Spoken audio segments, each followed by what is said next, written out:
महाराज जी, आप supreme court के जज हैं। अच्छा। आपने जो सरल भाव में भक्ति क्या है वो बताया, धन्यवाद महाराज जी। जी प्रयास यही रहता है हमारा तो कि जी कार्य करते करते स्मरण होता रहे। हाँ बिल्कुल, अपने कर्तव्य को ही पूजा समझे, कर्तव्य में भय और प्रलोभन का त्याग करके अपने शपथ वही है हमारी। हाँ, अपने कर्तव्य का भय और प्रलोभन से यदि हम हट करके तो हमारी कर्तव्य पूजा हो जाएगी। अगर भयवश कुछ हुआ या प्रलोभनवश कुछ हुआ तो हमारी पूजा में बाधा पड़ जाएगी। हमें समय मिले तो और भी पूजा करें, नहीं सबसे बड़ी पूजा है अपने कर्तव्य का पालन करना, जो भगवान ने हमें कर्तव्य दिया, और नाम जप कर अंदर ही अंदर भगवान का स्मरण करता रहे। महाराज जी, जरूरी नहीं है कि तिलक कंठी और ये सब बांधा या मंदिर जा रहा है वही भक्त है, अपने कर्म क्षेत्र में भी धर्म देखो, पूर्वक कार्य कर रहा है। ये आचार्य परंपरागत दिए हुए भेष हैं, ये भगवत मार्ग के चिन्ह हैं। जैसे हम तिलक लगाए हैं, जटा रखाए हैं, कपड़ा पहने, ये हमारे सांप्रदायिक वेश हैं, साधु के वेश हैं। लेकिन अंदर से साधुता ना हो और वेश हो तो भगवत प्राप्ति तो होने वाली नहीं। और वेश ना हो और अंदर से वो साधुता हो तो निश्चित उसको भगवत प्राप्ति हो जाएगी। तो ये जरूरी नहीं है, जरूरी है ये अपने कर्तव्य का पालन करते हुए भगवान का नाम जप करना। बोले आपके उदाहरण की हो, हमारे भाग्य में लिखा है, हमारे भाग्य में लिखा है कि तुम्हें बचपन से बाबा जी बनना पड़ेगा। तो बचपन से बाबा जी है, हमारे भाग्य में भेषिए लिखा हुआ है, इनके भाग्य में लिखा हुआ है जटाजूट तुम्हें पहले धारण करना पड़ेगा, बाबा जी बनना पड़ेगा। खास बात है भगवान का भजन करना, खास बात है भगवान के द्वारा प्राप्त कर्तव्य कर्म का पालन करना। उसे हम सही बताएं, बहुत बढ़िया जीवन है यदि गृहस्थ धर्म से सही चला जाए तो, क्योंकि साधु भी गृहस्थी से ही पैदा होते हैं और साधुओं का पोषण भी गृहस्थी से ही होता है और भगवान का अवतार भी गृहस्थी में ही होता है। गृहस्थ धर्म बहुत बढ़िया धर्म है यदि धर्म से चला जाए, पर इतना प्रपंच है कि भजन करना कठिन है। नहीं, इतना मतलब एक चैप्टर हो तो निपटा ले, इतने चैप्टर हैं कि दिमाग जो है उसी में बटा रहता है। भजन करना और माला जपना सब ये तो बहुत पीछे की बात है। कैसे बिटिया का ब्याह हो, कैसे लड़का की पढ़ाई को दे, और लड़का पढ़ता नहीं, बड़ी उद्दंडता करता, इतनी मतलब इतनी बातें हैं कि वो निपटा ही नहीं पाता, थक के सो जाता है। फिर सुबह जो उठा तो फिर सुबह से शुरू हो जाता है, गृह कारज नाना जंजाला ते अति दुर्गम शैल विशाला। तो यही सर आवत अति कठिनाई, राम कृपा बिनु आई न जाए। नहीं तो बहुत बढ़िया धर्म है, आप अपने धर्म का पालन करते हुए नाम जप करो, आप एक संत हो। गंदा भोजन मत करो, गंदे आचरण मत करो, तो आप संत हो। और संत होकर रुपया पैसा, खान पान, नाना प्रकार की भोग सामग्री, तो भाई भगवत प्राप्ति नहीं होगी। वेश से भगवत प्राप्ति नहीं होती, उद्देश्य से भगवत प्राप्ति होती है।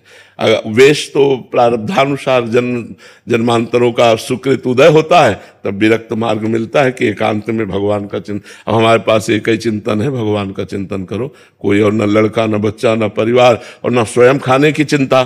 स्वयं खाने की चिंता नहीं, भगवान दे रहे हैं, ना दे तो भूखे भी रहे हैं। जैसे भगवान रखे वैसे कोई चिंता नहीं, केवल भगवान का भजन, ये भगवान ने दिया है। लेकिन आप दूसरों की चिंता करते हुए भजन कर रहे हैं, ये बहुत बड़ी बात है। एक कोई काम गृहस्थी का दे दो तो हम परेशान हो जाए। तुम्हारे पास 100 काम है फिर भी राधा राधा कर रहे हो, विचार करके देखो। 100 काम है फिर भी आप समय निकाल के राधा राधा कर रहे हो, बहुत बड़ी बात है। एक बार किसी संत ने कहा कि आप गृहस्थ भक्त को प्रभु श्रेष्ठ मानते हैं या विरक्त भक्त को? तो भगवान ने कहा गृहस्थ भक्त को। विरक्त तो रात दिन हमारे में लगे हुए हैं, लेकिन तो उन्होंने कहा प्रभु विरक्त तो सर्वश्रेष्ठ है, क्योंकि सब कुछ त्याग कर आपके लिए। तो उनका एक काम करो, इस प्रश्न का उत्तर बाद में देंगे। एक बड़ा सा कटोरा दिया और घी भरा और कहा हमारे इसके राउंड लगाओ आसन के, एक बूंद अगर घी गिरा तो सुदर्शन चक्र पीछे है। अरे बोले प्रभु समस्या में डाल दिया। बोले एक राउंड लगाओ, पूरा राउंड लगा के आए। बोले कई बार हमारा भजन किए? बोले भजन वो पीछे सुदर्शन चक्र, ये हमारा पूरा चिंतन था कि एक बूंद न गिरे। तो बोले सोचो तुम्हें एक काम दिया है कि घी एक बूंद गिरने ना पावे, तो तुम एको बार नाम नहीं जप किए। और गृहस्थी में सैकड़ों काम है और वो सब काम निपटाता हुआ भी राम राम कृष्ण कृष्ण हरि हरि रटता है। इसलिए वो गृहस्थ धर्म से ही सब धर्मों का पालन होता है, सब धर्मों का पालन होता है। पर आप अगर भगवान का भजन कर ले तो सर्वश्रेष्ठ संत हैं, क्योंकि संतों की भी सेवा, परिवार की भी सेवा, समाज की भी सेवा और भगवान का भी भजन कितनी बड़ी बात है। हमारे पास एक ही काम है, केवल भजन, दूसरा काम नहीं। तुम्हारे पास सैकड़ों काम होते हुए भी भजन है, ये बहुत बड़ी बात है। बस चलते रहो, गलत आचरण मत करो, गंदा खान पान मत करो, नहीं तो बुद्धि फिर भजन में नहीं लगेगी। महाराज जी, ग्रस्त की बात हो रही है तो मतलब एक सदग्रस्त को जो अभी तक तो ठीक है संसार में, बट अभी उसको प्रारंभिक अवस्था में उसकी दिनचर्या क्या होनी चाहिए? दिनचर्या में क्या उसको मतलब अपने सारे गृह कार्य और अपनी जॉब आदि करते हुए भी कैसे भजन को प्राप्त हो? देखो, कोई समय नहीं दे सकते इसलिए कि कोई नाइट ड्यूटी करता है, कोई रात की ड्यूटी करता है। अब हम कहते हैं सुबह 4 बजे उठना ही चाहिए, वो 2 ढाई बजे 3 बजे 4 बजे आया है, अब वो उठेगा कि स्नान करेगा कि सोएगा जाके?